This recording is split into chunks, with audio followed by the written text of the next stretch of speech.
Innal hamdalillah nahmaduhu wa nasta'inuhu wa nastaghfiruh wa na'udzu billahi min syururi anfusina wa min sayyiati a'malina. Man yahdihillahu fala mudilla lahu wa man yudlil fala hadiya lahu. Wa ashhadu an la ilaha illallah wahdahu la syarika lahu wa ashhadu anna Muhammadan abduhu wa rasuluh. Allahumma salli ala Muhammad wa ala ali Muhammad. Ya ayyuhalladzina amanu taqullaha haqqa tuqatih wa la tamutunna illa wa antum muslimun. Ya ayyuhan nasu ittaqu rabbakumul ladzi khalaqakum min nafsin wahidah wa khalaqa minha zawjaha wa batha minhuma rijalan katsiran wa nisaa'a wattaqullaha alladzi tasaaluna bihi wal arham innallaha kana 'alaikum raqiba. Ya ayyuhalladzina amanu taqullaha wa qulu qawlan sadida yuslih lakum a'malakum wa yaghfir lakum dhunubakum wa may yuti'illaha wa rasulahu faqad faza fawzan 'azima. Amma ba'du fa inna khairal hadits kitabullah wa khairal hadi hadyu Muhammadin sallallahu alaihi wasallam.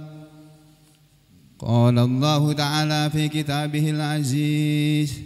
A'udzu billahi minasy syaithanir rajim.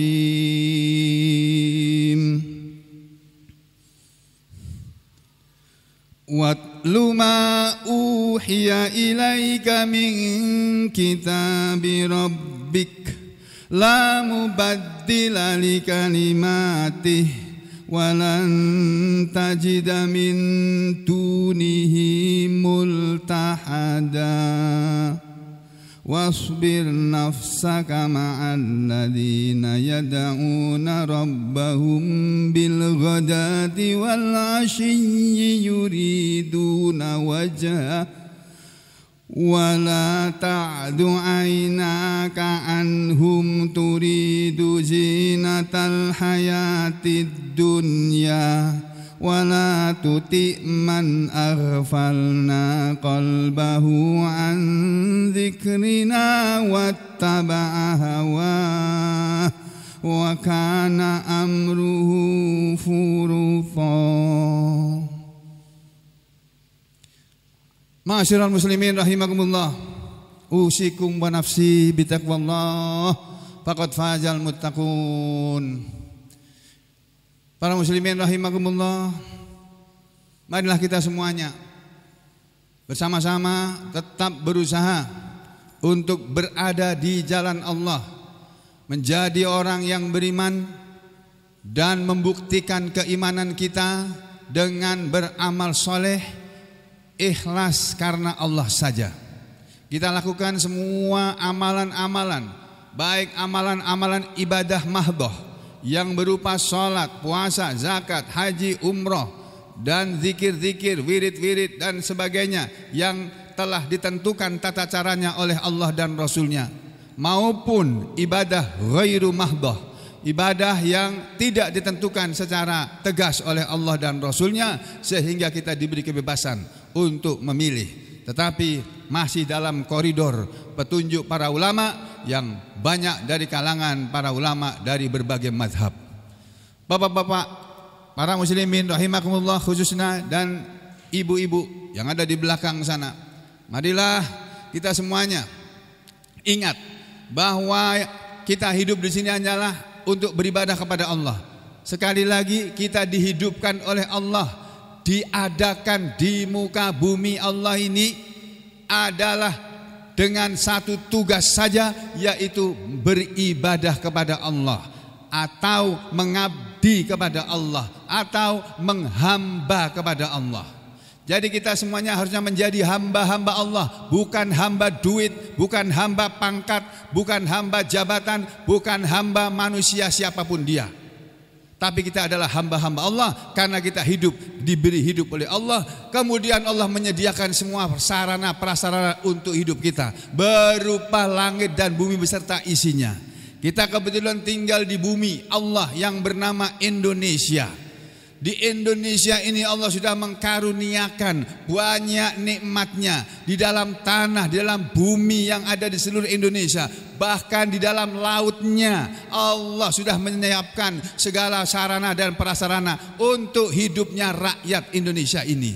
Yang seharusnya bumi dan isinya beserta air dan apa yang ada di dalam laut sana digali semuanya yang bermanfaat untuk manusia, baik mutiaranya atau tambang emasnya, tambang peraknya, tambang biji besinya, tambang minyak buminya, ikan-ikan yang ada di laut, dan semua tanaman-tanaman yang ada di hutan.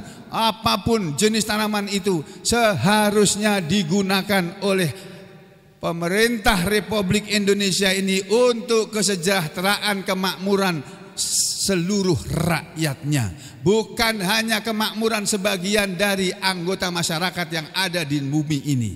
Saudara sekalian, itulah yang diajarkan oleh Allah kepada kita.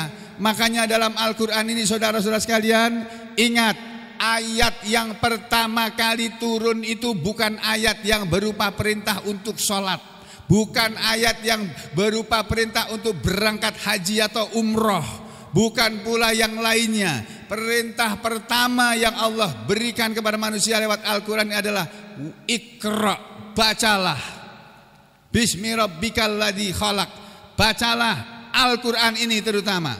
Bismi rabbika, dengan menyebut nama Tuhanmu wahai Muhammad, alladzi khalaq, yang telah menciptakan.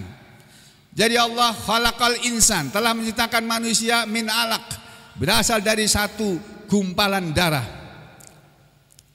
Iqra bismi rabbikal ladzi khalaq, khalaqal insana min alaq. Iqra, diulangi lagi perintah membaca. Iqra wa rabbukal akram, bacalah dan Tuhanmu lah yang maha mulia, bukan orang lain, bukan manusia. Allah itulah yang maha mulia. Makanya kalau kita membaca, diutamakan Al-Quran terlebih dahulu. Kita didik anak-anak kita. Kalau kita dulu waktu kecil tidak pernah mendapat pendidikan Al-Quran, sekarang sebagai gantinya, sebagai penebus dosa kita, sebagai orang tua yang seharusnya sejak kecil mempelajari Al-Quran, tapi karena tidak tahu atau tidak ada pesan yang sampai kepada kita waktu kita masih kecil, maka sekarang ketika kita sudah menjadi para orang-orang tua, didiklah anak-anak kita untuk mengenal Al-Quran. Ajari mereka lebih dahulu Al-Quran ini sebelum mereka mengenal yang lainnya. Itu perintah yang pertama kali. Belum ada perintah untuk sholat. Waktu itu hanya perintah untuk membaca. Lalu beberapa tahun kemudian turunlah ayat yang dibaca di permulaan khutbah tadi. Watlu ma uhiya ilaika min kitabi rabbika, dan bacalah, tilawahlah engkau Muhammad. Bacalah Al-Quran itu dan kamu pahami isinya. Tilawah dengan Iqra dengan membaca, qara'a dengan tilawah itu beda. Kalau qara'a yaqra'u, membaca tapi tidak paham isinya. Sebagaimana kebanyakan dari kita muslimin yang ada di Indonesia ini bisa membaca Al-Quran, pintar membaca Al-Quran tapi nggak paham isinya. Dan kita disuruh Allah bukan hanya Iqra, bukan hanya disuruh membaca, tapi ada ayat yang turun belakangnya, watlu, dan tilawahlah, bacalah Al-Quran dengan memahami artinya, maknanya. Ma'uhiya ilaika, Nabi yang pertama kali diperintah oleh Allah untuk tilawah Al-Quran ini, membaca Al-Quran dengan memperhatikan isinya, maknanya, kemudian menjalani dalam kehidupannya. Watlu ma'uhiya ilaika min rabbika, bacalah, tilawahlah engkau Muhammad apa yang telah diwahyukan kepada engkau dari Tuhanmu. Maksud ayat ini adalah Nabi Muhammad SAW diperintah oleh Allah. Dan ini berlaku untuk semua umatnya juga, termasuk kita semuanya yang ada di sini sekarang, yang ada di seluruh dunia ini, disuruh pertama kali untuk tilawah Al-Quran, yakni membaca Al-Quran dengan memahami maknanya, kemudian menyampaikannya kepada orang lain, kepada manusia, kemudian mengikuti isinya. Jadi watlu ma'uhiya ilaika min kitabi rabbika, maksudnya bacalah wahai Muhammad Al-Quran yang telah diwahyukan kepada kamu dari Tuhanmu itu tadi, kitab yang berasal dari Tuhanmu tadi, kemudian kamu pahami isinya, kemudian kamu jalani, kamu ikuti ajaran yang ada di dalamnya, kemudian kamu ajarkan kepada manusia. Dan itu sudah dilaksanakan oleh Nabi Muhammad sallallahu alaihi wasallam. Nah, sekarang tinggal kita sebagai umatnya, apakah kita selama hidup ini sudah menyempatkan waktu hidup kita untuk belajar Al-Quran yang cuma terdiri dari 6.000 ayat saja, dibandingkan dengan pasal undang-undang yang ada di Fakultas Hukum, yang dipelajari di Fakultas Hukum. Ada Undang-Undang Dasar 45, ada Undang-Undang Hukum Perdata, ada Undang-Undang Hukum Pidana, ada Undang-Undang Agraria, dan macam-macam. Ada ribuan undang-undang itu. Pusing saudara menghafalkannya. Tapi sayangnya itu kalau dijalani tidak dapat pahala apa-apa. Kita hidup menjalankan Undang-Undang Dasar 45 beserta penjelasannya, kita tidak dapat pahala apa-apa dari Allah Subhanahu wa taala. Karena undang-undang itu dibuat oleh manusia untuk menyelenggarakan kehidupan bernegara, bukan untuk menyelenggarakan kehidupan beragama. Untuk beragama ada petunjuknya, yaitu Al-Quran. Maka dari itu mari kita pelajari Al-Quran dan kita hidup beramal dengan Al-Quran. Karena kalau setiap orang, setiap muslim yang ada di negara kesatuan Republik Indonesia ini, kalau semuanya mau tilawah Al-Quran, maka hasilnya adalah kalau dia seorang anak, dia akan menjadi anak yang soleh. Kalau dia seorang bapak atau seorang ibu, akan menjadi orang tua yang soleh, yang mendidik anak-anaknya kesolehan, kebaikan. Kalau dia menjadi rakyat, maka akan menjadi rakyat yang taat dan patuh kepada pemimpinnya, karena mereka pemimpinnya juga orang-orang yang baik. Demikian juga kalau dia adalah seorang pemimpin, ketika dia paham Al-Quran, tilawah Al-Quran dan membaca Al-Quran dan mengerti isinya, maka dia akan menjadi pemimpin yang baik seperti Nabi Muhammad sallallahu alaihi wasallam. Di mana beliau ketika menjadi pemimpin, ketika beliau masih hidup, beliau pernah pidato di atas mimbar dengan tegas. Beliau mengatakan, man taraka malan, barang siapa mati meninggalkan harta, fali warasatihi, maka harta itu untuk ahli warisnya. Wa man taraka dainan, dan barang siapa meninggal dunia, wafat tapi meninggalkan hutang, kata Nabi, fa ilayya, maka kepadaku menagihnya, wa alayya, dan aku yang akan menanggung membayar hutangnya. Itu pemimpin yang benar itu seperti itu. Dia berhutang, rakyatnya berhutang, tidak bisa bayar, dia yang bayarin rakyatnya. Sekarang ini yang terjadi saudara, karena para pemimpin-pemimpin kita ini pada tidak ngaji, pada tidak mempelajari Al-Quran dari kecil. Mereka sibuk belajar segala macam ilmu, tapi ilmu Al-Quran mereka tidak ada, gak paham isi Al-Quran. Sehingga ketika mereka jadi pemimpin, enak saja dia berhutang triliunan, ratusan triliun, bahkan ribuan triliun yang suruh bayar rakyatnya. Ini berbanding terbalik dengan ajaran Islam.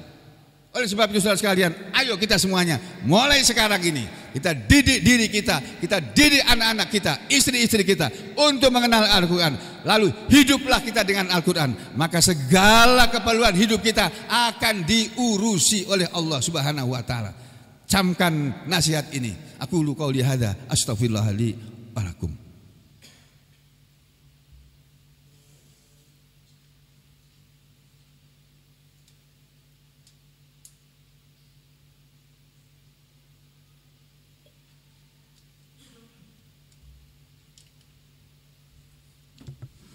Alhamdulillah alladzi hadana li hadza wa ma kunna linahtadiya laula an hadanallah. Laqad ja'at rusulu rabbina bil haqq wa nudu an tilkumul jannatu uristumuha bima kuntum ta'malun. Asyhadu an la ilaha illallah wahdahu la syarikalah wa asyhadu anna Muhammadan abduhu wa rasuluhu la nabiyya ba'dah. Wa ba'du, ayyuhal muslimun, usikum wa nafsi bitaqwallah. Ittaqullaha mastata'tum wasma'u wa ati'u la'allakum turhamun. Wa qala Allah Ta'ala fi kitabihil aziz, a'udzu billahi minasyaitonir rajim. Innallaha wa malaikatahu yusholluna 'alan nabi ya ayyuhalladzina amanu shallu 'alaihi wa sallimu taslima. Allahumma shalli ala Muhammad wa ala ali Muhammad kama shallaita ala ali Ibrahim wa barik ala Muhammad wa ala ali Muhammad kama barakta ala ali Ibrahim fil alamin innaka Hamidum Majid. Warhamna ma'ahum bi rahmatika ya arhamar rahimin. Allahumma ighfir lil mu'minina wal mu'minat wal muslimina wal muslimat al ahya'i minhum wal amwat innaka sami'un qaribun mujibud da'wat wa ya qadiyal hajat. Rabbana ighfir lana wa liwalidina walil mu'minina yauma yaqumul hisab. Rabbana la tu'akhirna in nasina aw akhtana. Rabbana wa la tahmil 'alaina isran kama hamaltahu 'alal ladzina min qablina. Rabbana wa la tuhammilna ma la taqata lana bih wa'fu 'anna waghfir lana warhamna anta maulana fansurna 'alal qaumil kafirin. Allahumma faqihna fid din, Allahumma 'allimna al-kitab, Allahumma aslih lana fi dinina wa wasi' lana fi darina wa barik lana fi rizqina. Ya muqallibal qulub tsabbit qulubana 'ala dinik wa ya musarrifal qulub sarrif qulubana ila ta'atik. Rabbana atina fid dunya hasanah wa fil akhirati hasanah wa qina adzabannar. Wa sallallahu ala Muhammadin wa ala ali Muhammad walhamdulillah Rabbil alamin.